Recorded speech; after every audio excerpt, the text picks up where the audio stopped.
Olá, pessoal! Bem-vindos! Hoje a gente vai mergulhar fundo em uma das narrativas mais incríveis e teologicamente ricas de toda a Bíblia. A saga de José, que a gente encontra lá nos capítulos 37 a 50 do livro de Gênesis. Sabe, muita gente olha para essa história e pensa que é só um conto de superação, mas ela é muito, muito mais do que isso. É um verdadeiro tratado sobre como Deus age, sobre a soberania dele em meio ao caos da vida da gente. É bem mais que um drama familiar sobre ciúme e traição.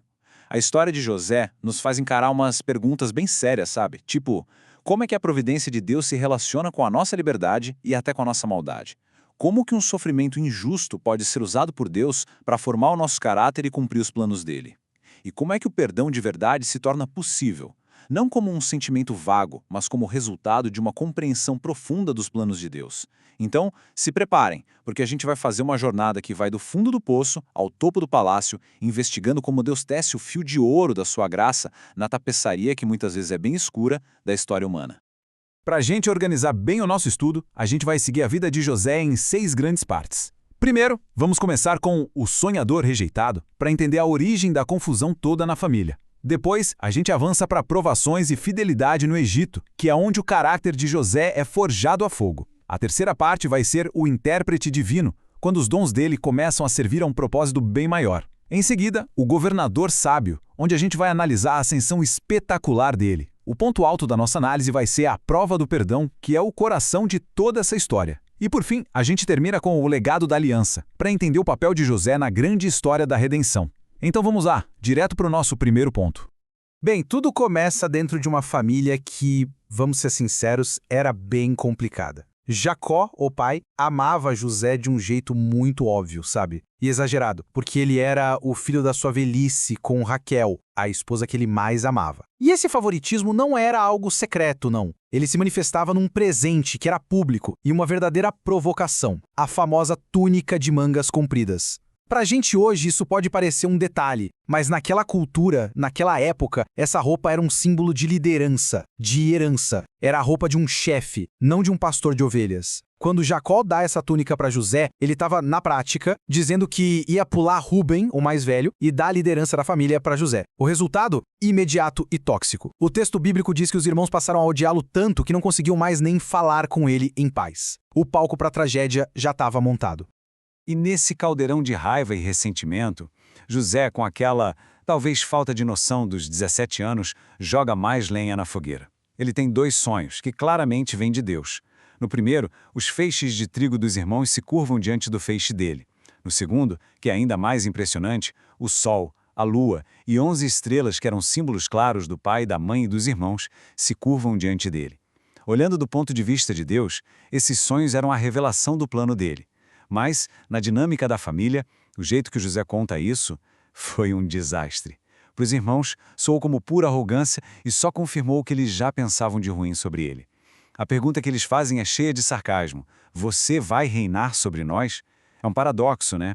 A revelação do plano de Deus acaba sendo o gatilho que acelera a conspiração humana para tentar impedir esse mesmo plano. Isso já mostra, desde o comecinho, a tensão principal de toda a história. E aí, as coisas acontecem numa velocidade assustadora, uma coisa levando a outra. A inveja, que já existia por causa da túnica, pega a fogo com a provocação dos sonhos. A oportunidade perfeita aparece quando Jacó, ingenuamente, manda José encontrar os irmãos no campo. Quando eles veem José de longe, com aquela túnica toda especial, foi a gota d'água. A conspiração para matá-lo é imediata. Rúben, o mais velho, até tenta fazer alguma coisa, mas a liderança dele é fraca. Ele sugere jogar José num poço, pensando em salvá-lo depois. Mas na ausência dele, aparece Judá, com uma ideia fria e calculista. O que a gente ganha matando nosso irmão? E aí ele propõe vender José. E assim, por 20 moedas de prata, que era o preço de um escravo jovem na época, os irmãos cometem a traição final. Eles ainda encobrem o crime com sangue de um animal e mentem para o pai, condenando o velho Jacó a décadas de um luto terrível. E é aqui que a gente precisa parar um pouco e pensar, porque chegamos ao coração teológico dessa primeira parte. É fundamental entender que a Bíblia não passa a mão na cabeça dos irmãos. O que eles fizeram foi motivado por inveja, ódio, ganância. Foi terrível. Eles são totalmente responsáveis pelo pecado deles. Ponto. No entanto, o narrador de Gênesis nos convida a ver algo que acontece ao mesmo tempo por trás de tudo. Por trás da maldade humana, a mão soberana de Deus está agindo. O que os irmãos planejaram para ser o fim de José foi, na verdade, o jeito que Deus usou para começar o seu plano de salvação. Eles o jogaram num poço para acabar com ele, mas Deus estava usando aquilo para levá-lo ao Egito e colocá-lo numa posição para salvar muitas vidas. Essa doutrina, que alguns teólogos chamam de concorrência ou confluência, diz basicamente que Deus cumpre os seus propósitos não apesar das nossas escolhas, mas através delas, mesmo as piores, sem que ele mesmo seja o autor do pecado. É algo profundo de se pensar. Então, resumindo o que a gente viu até agora, os pontos que preparam o terreno para toda a saga são bem claros. Primeiro, o pecado do favoritismo dos pais criou um ambiente totalmente destrutivo. Segundo, os sonhos proféticos mostraram o final da história desde o começo, mas foram recebidos com ódio. Terceiro, aquele ato horrível de traição se tornou o veículo inesperado para o plano de Deus acontecer. E o mais importante, a soberania de Deus é mostrada como algo tão grande, tão incompreensível, que pode usar até as piores intenções dos homens para realizar os seus planos bons. Com essa base teológica bem estabelecida, vamos avançar para ver como o caráter de José vai ser testado no Egito. Imagina a cena. José chega no Egito sem a túnica, sem a família, sem liberdade. Ele é literalmente uma mercadoria. É vendido a Potifar, o capitão da guarda do faraó.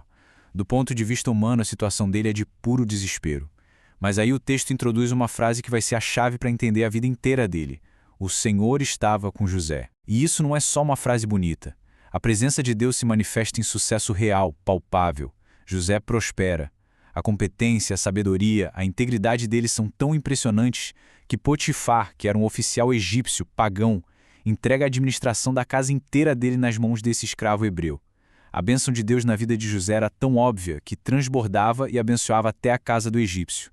Isso já nos ensina que a fonte da verdadeira prosperidade não são as circunstâncias, mas a presença de Deus na nossa vida. Só que todo esse sucesso e bênção acabam colocando José diante do teste mais difícil de seu caráter. A esposa de Potifar começa a assediá-lo. E a tentação é forte. Era insistente, acontecia dia após dia. Era um apelo ao prazer imediato. E era um total desprezo pelo casamento que ela tinha com o marido. E a resposta de José, nossa, é uma aula de integridade. Ele não só diz não, mas ele explica o porquê. Primeiro, ele fala da lealdade que ele devia a Potifar, que confiou tudo a ele. Segundo, ele reconhece que aquilo era algo muito errado. E terceiro, o pilar principal, a lealdade dele a Deus. A pergunta que ele faz é o ponto alto da sua convicção. Como, pois, cometeria eu tamanha maldade e pecaria contra Deus? Para José, o adultério não era só trair um homem. Era, antes de tudo, uma ofensa contra o Deus Santo que estava com ele. A pressão continua até que um dia, quando eles estavam sozinhos, ela o agarra pela roupa insistindo. E a reação de José é decisiva. Ele foge, deixando a capa para trás. E olha que interessante, a fuga dele não é covardia. Pelo contrário, é um ato de coragem moral gigantesca. Ele entendeu que em certas batalhas a gente não vence lutando de frente, mas fugindo. Ele preferiu sacrificar sua reputação, sua posição e, no fim, sua liberdade, a sacrificar sua pureza e sua comunhão com Deus. O preço que ele pagou por ser fiel foi altíssimo. A mulher, com raiva, usa a capa, que era a prova da inocência dele, como a falsa prova da culpa. Aquele que fugiu do pecado é acusado de tentativa de estupro e jogado na prisão. Então, o que a gente aprende com essa fase tão difícil da vida de José? Primeiro, que a presença de Deus não o livrou da provação, mas o capacitou para ser fiel no meio dela. Segundo, que a nossa integridade é forjada e se revela de verdade é sob pressão. Terceiro, a lealdade dele a Deus era o alicerce de tudo. E aqui vem uma lição que vai contra o que a gente costuma pensar. Fazer a coisa certa pode trazer consequências horríveis no curto prazo. José foi do cargo de administrador-chefe para o fundo de uma prisão por ter sido fiel. Mas como a história vai mostrar, mesmo na pior das injustiças, a promessa continua valendo. Deus não abandona os seus servos. O caráter de José estava sendo preparado para algo muito maior. Agora pensa bem, José está no fundo do poço, acusado injustamente, esquecido numa prisão no Egito. Seria até normal se ele ficasse amargurado com pena de si mesmo. Mas é exatamente aqui que a gente vê a profundidade do caráter dele. 2 oficiais do faraó, o copeiro-chefe e o padeiro-chefe, são jogados na mesma prisão. E numa manhã, José percebe que eles estão angustiados. Em vez de focar no próprio sofrimento, ele tem empatia e pergunta: por que hoje o rosto de vocês está tão triste? Esse simples ato de serviço, essa sensibilidade com a dor do outro, mesmo no meio da sua própria dor, é o que abre a porta para a próxima fase do plano de Deus. Quando ele ouve que eles estão tristes por causa de sonhos que ninguém conseguia interpretar, a resposta de José é imediata e totalmente centrada em Deus. Repara que ele não chega falando, deixa comigo que eu manjo disso. Ele não usa a chance para se promover. Pelo contrário, a primeira coisa que ele faz é tirar o foco dele mesmo e apontar para a verdadeira fonte de sabedoria. A pergunta dele, não pertencem a Deus as interpretações, é uma declaração de fé fundamental. Ele mostra a diferença gritante entre a revelação de Deus e a magia dos egípcios.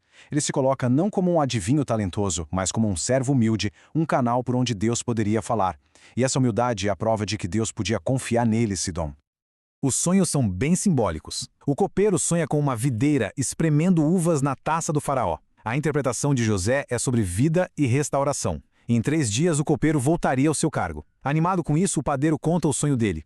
3 cestos de pão na cabeça, e as aves comendo do cesto de cima. A interpretação de José é direta e dura. Em 3 dias o padeiro seria executado. E, exatamente 3 dias depois, no aniversário do faraó, tudo acontece como José falou. Ao interpretar o sonho do copeiro, José faz um único pedido: lembre-se de mim e me tira daqui. Só que aí vem a parte mais triste, né? O texto diz, o copeiro-chefe, porém, não se lembrou de José, antes se esqueceu dele. A esperança humana falha, e José tem que esperar ainda mais.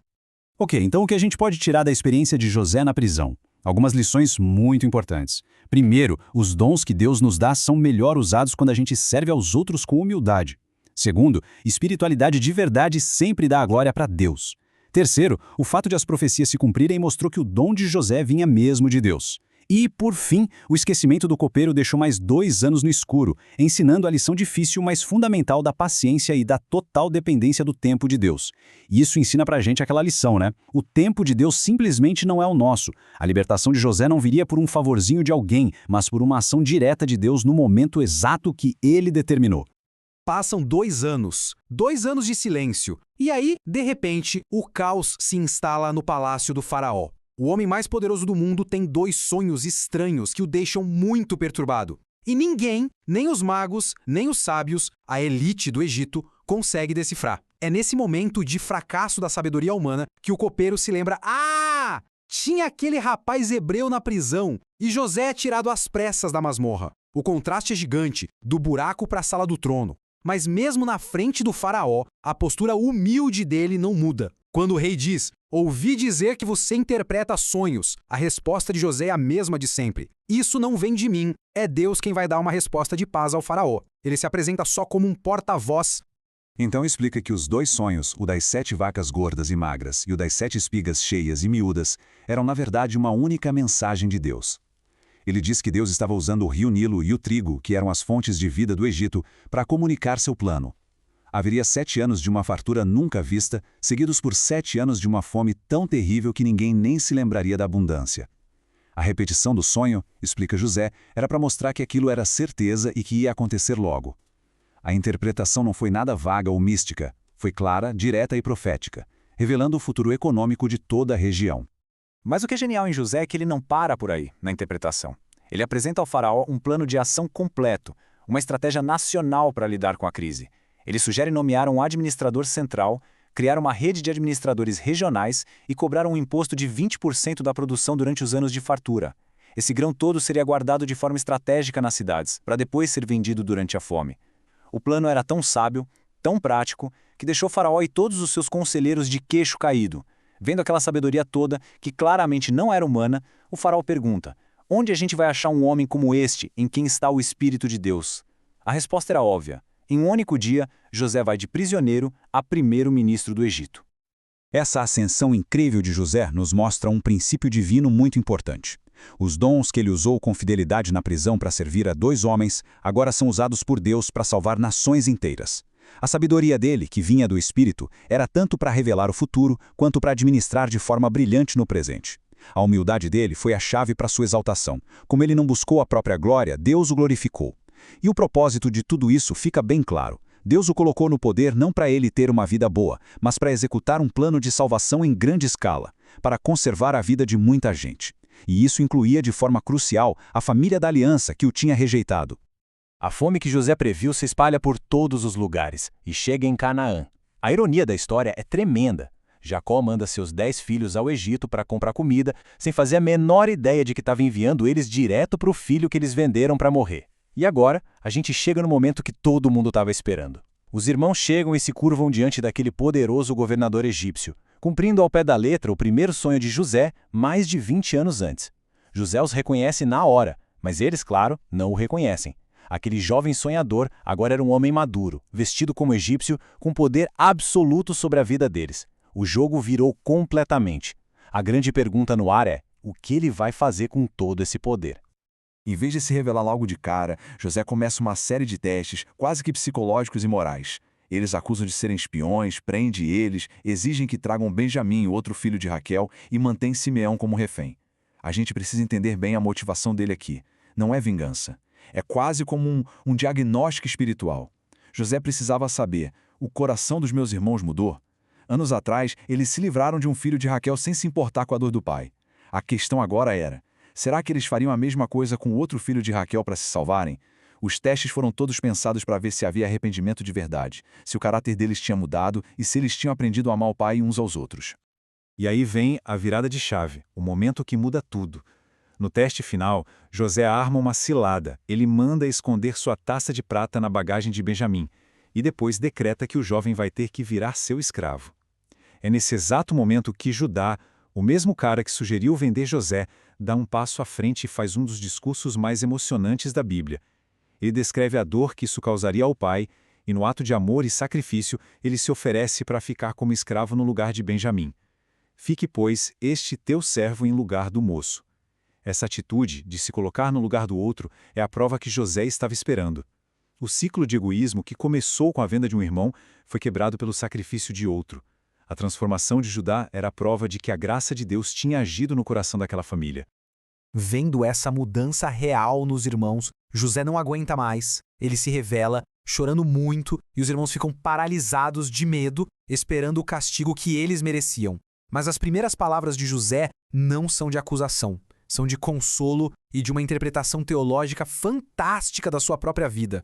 Ele meio que os absolve da culpa final, não porque o pecado deles foi pequeno, mas porque ele conseguia ver a mão soberana de Deus por cima de tudo aquilo. Não foram vocês, foi Deus. Ele repete essa ideia várias vezes. Percebe? O perdão de José não é só um sentimento. Ele tem uma base teológica muito forte. Ele está fundamentado na sua compreensão da providência de Deus. Esse é o ponto mais alto de toda a saga. O reencontro foi todo orquestrado por Deus para cumprir as promessas dele. Os testes não eram sobre vingança, mas sobre sondar os corações para que a reconciliação fosse possível. A transformação de Judá, de traidor, para intercessor, foi o sinal da graça de Deus. E o mais importante de tudo, o perdão de José veio da sua convicção inabalável na soberania de Deus. Anos mais tarde, depois que Jacó morre, quando os irmãos ficam com medo de novo, José resume tudo na frase mais famosa do livro: vocês, na verdade, planejaram um mal contra mim, porém Deus o transformou em bem para fazer o que se vê neste dia, conservar muita gente com vida. Com a família finalmente reconciliada e reunida, eles se estabelecem em Gósen, lá no Egito, protegidos da fome pela providência de Deus através de José. Antes de morrer, Jacó abençoa seus filhos. E essas não são só palavras de um pai velhinho, são profecias que vão moldar o futuro das 12 tribos de Israel. Ele passa por cima dos mais velhos, Rubem, Simeão e Levi, e dá a liderança, o cetro para Judá, de quem viria a linhagem do rei Davi e, no final, o Messias. E a José ele dá a bênção da porção dobrada, através dos seus 2 filhos, Efraim e Manassés, que se tornariam tribos poderosas. Jacó, no fim da vida, age como o patriarca da aliança, organizando o futuro da nação que Deus havia prometido. A história de José podia terminar com ele sendo glorioso no Egito, mas o final dela aponta para o futuro. No seu leito de morte, com 110 anos, José faz os filhos de Israel fazerem um juramento. Ele não pede uma estátua no Egito. O que ele pede é algo que mostra uma fé absurda na aliança de Deus. Deus certamente visitará vocês, façam com que ele leve os meus ossos daqui. O segundo homem mais poderoso do maior império do mundo declara com seu último suspiro que sua verdadeira pátria e esperança não estavam no Egito, mas na promessa que Deus fez a Abraão, Isaque e Jacó. Ele via o Egito não como um destino final, mas como um berçário temporário para o povo da aliança. Seus ossos, guardados num caixão no Egito, se tornariam um símbolo de esperança, esperando pelo dia do Êxodo. Dessa forma, a saga de José funciona como a ponte perfeita entre a história dos patriarcas e a formação da nação de Israel. Deus usou José para preservar a semente da promessa. As bênçãos de Jacó definiram o futuro das tribos. O perdão de José curou as feridas da família. E a fé dele, focada na Terra Prometida, garantiu que o povo não se esquecesse de quem eles eram e para onde iam. Então, o livro de Gênesis fecha com essa imagem de um caixão no Egito. Parece triste, né? Mas não é. É um final de esperança, preparando o palco para o grande ato de libertação que vai abrir o livro de Êxodo. E então, o que a gente tira de tudo isso? A história de José é um grande modelo de como Deus age no mundo. Ela nos ensina que Deus é soberano sobre cada detalhe, transformando o mal e a dor para os seus bons propósitos, sem tirar a nossa responsabilidade. José se torna um exemplo para todas as épocas de integridade sob pressão, de sabedoria na liderança e de um perdão que só é possível quando a gente enxerga a vida pela ótica da soberania de Deus. E teologicamente, José é um dos mais claros tipos de Cristo no Antigo Testamento. Pensa bem. Amado pelo pai, rejeitado pelos irmãos, vendido por prata, acusado injustamente, ele sofreu, foi humilhado e depois foi exaltado a uma posição de poder para, através do seu sofrimento, trazer salvação não só para seu povo, mas para o mundo da época. Olha, a gente conversou bastante, mas isso é só a pontinha do iceberg da riqueza que tem nessa história. Para quem quiser se aprofundar, algumas sugestões. Ler bons comentários bíblicos sobre Gênesis pode abrir muitas janelas de entendimento. Estudar a fundo a doutrina da providência divina vai fortalecer a sua base teológica. Comparar a história de José com a de outras pessoas, como Daniel, Esther ou até Davi, pode trazer umas ideias bem legais. E claro, seguir o tema do perdão por toda a Bíblia até chegar em Jesus vai conectar a história de José com a revelação completa de Deus. E para a gente fechar, eu queria deixar algumas perguntas no ar para a gente continuar pensando. Olhando para a jornada de José, como é que a gente pode aprender a confiar na mão soberana de Deus, mesmo quando as coisas estão confusas e doloridas? De que maneira a fidelidade de José nas coisas pequenas e escondidas, na casa de Potifar, na prisão, foi a base essencial para a sua liderança pública tão extraordinária? E por último, o que o drama da reconciliação de José com seus irmãos nos ensina sobre a complexidade, a necessidade e o poder do perdão, especialmente dentro da nossa própria família. Meditar nessas perguntas é um jeito de deixar que as verdades dessa história tão antiga continuem a moldar a nossa caminhada de fé hoje.